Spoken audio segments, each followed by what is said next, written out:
Bonjour à tous, vous êtes toujours sur les ondes françaises de Radio Taïwan International.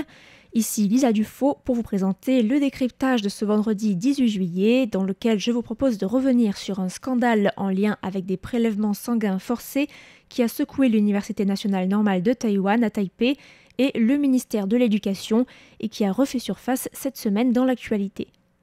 L'affaire remonte au mois de novembre dernier lorsque l'entraîneuse de l'équipe féminine de football de l'Université nationale normale de Taïwan, NTNU, une des universités les plus prestigieuses de Taïwan, a enrôlé de force les joueuses de l'équipe pour participer à un projet de recherche scientifique qui nécessitait entre autres des prélèvements sanguins 3 fois par jour et ce pendant une période de 14 jours. C'est une députée du Parti démocrate progressiste, Chen Pei-yu, qui a d'abord attiré l'attention sur cette affaire en novembre en révélant que les joueuses avaient été forcées de participer au projet de recherche de la Commission nationale des sciences et des technologies. Chen Pei-yu avait notamment révélé qu'au début du projet, les prélèvements de sang avaient été faits par des personnes qui n'avaient pas les qualifications médicales pour le faire. Lai Xin-hung, à la tête de la Taiwan Association of Medical Technologists, a indiqué qu'une mauvaise technique ou de mauvaises pratiques dans le prélèvement sanguin posait des risques potentiellement mortels pour les sujets de l'expérience, avec des risques d'infection, de déchirure musculaire ou encore de rupture de vaisseaux sanguins. L'enquête avait aussi révélé que l'entraîneuse avait menacé les étudiantes de leur retirer des crédits universitaires en cas de refus de participer à l'expérience. L'affaire est revenue sur le devant de la scène il y a quelques jours lorsque NTNU a annoncé dans un post Facebook dimanche que l'entraîneuse avait finalement été suspendue de toutes ses fonctions de coaching et de toutes ses fonctions administratives en décembre 2024. Le ministère de l'Éducation s'est exprimé sur le sujet lundi, rapportant les résultats de l'enquête interne du comité de prévention du harcèlement sur le campus de NTNU, selon laquelle les actions de l'entraîneuse peuvent être qualifiées de harcèlement et qui recommande une suspension de 2 ans pour l'entraîneuse. L'enquête estime aussi que ces actions ont enfreint la loi sur la recherche sur les sujets humains, ajoutant que le projet de recherche avait été stoppé et les prélèvements détruits. Par ailleurs, il a été demandé à l'université de stopper à partir du 1er juillet toutes les évaluations d'éthique concernant des recherches sur des sujets humains. NTNU doit aussi remettre un plan proposant des améliorations dans les 3 mois. Le ministère a de nouveau pris la parole mercredi, déclarant avoir infligé une amende d'1,1 milliard de dollars taïwanais, soit environ 32 000 euros, à NTNU, ainsi qu'une amende de 500 000 dollars taïwanais, soit près de 15 000 euros, d'abord pour le chef du projet de recherche et ensuite pour l'entraîneuse, pour avoir forcé les étudiantes à donner leur sang sur le campus et pour avoir ainsi violé la loi sur la recherche sur les sujets humains. Il a aussi été annoncé qu'un groupe d'enquête serait formé de manière conjointe avec la Commission nationale des sciences et des technologies, puisque l'affaire implique une violation majeure, je cite, de l'éthique de la recherche humaine lors d'un projet financé par la Commission. Et la justice s'en mêle désormais puisque le même jour, le parquet de Taipei a annoncé avoir lancé une enquête pour infraction à la loi sur la recherche sur les sujets humains et s'est rendu à l'université le lendemain, exigeant que les documents, les enregistrements électroniques et les échantillons existants ne soient pas détruits, dissimulés, supprimés ou éliminés, mais conservés de manière appropriée sous peine de poursuites judiciaires en cas de non-respect. L'université a publié aujourd'hui un bref communiqué indiquant qu'elle coopérait pleinement avec les enquêteurs. La Commission nationale des sciences et des technologies a fermement condamné, quant à elle, les actions de NTNU et son attitude, je cite, dédaigneuse pendant l'enquête de la Commission, ajoutant que cette dernière allait rendre un rapport dans 2 mois et que son financement attribué à NTNU pourrait être annulé.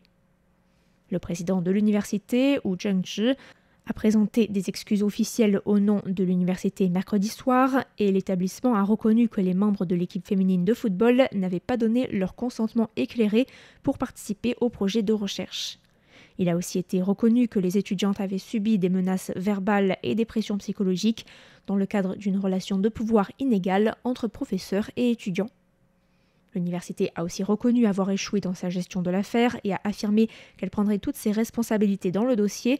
ajoutant qu'une décision finale serait prise dans les 2 semaines concernant la sanction disciplinaire à appliquer à l'entraîneuse, à qui il a été interdit d'entrer en contact avec les étudiantes impliquées dans l'affaire.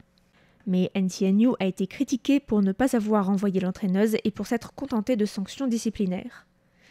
Le vice-ministre de l'Éducation a rencontré les étudiantes victimes dans l'affaire hier, qui sont représentées par une des étudiantes, une certaine Tian Shi Sheng, qui s'est exprimé devant les médias après sa rencontre avec le vice-ministre. Pour l'instant, seules 3 des étudiantes ont porté plainte. L'université s'est engagée à coopérer activement avec l'enquête et au suivi psychologique, mais aussi à mettre en place un guichet unique pour recueillir les commentaires et les demandes des étudiantes de l'équipe de football.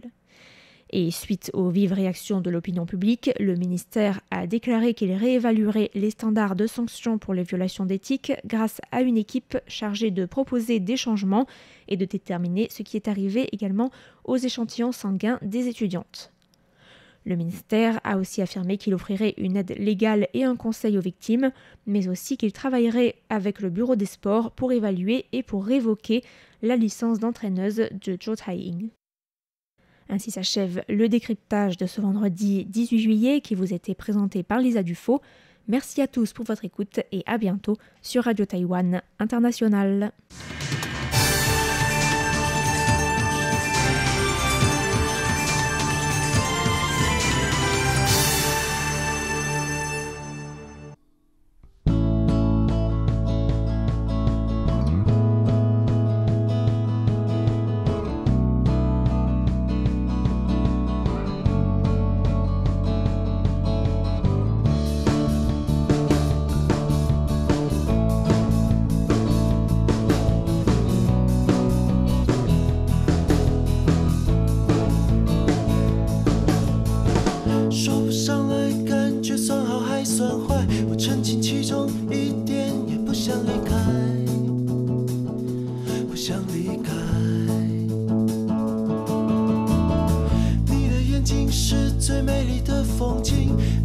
笑是我心中的旋律，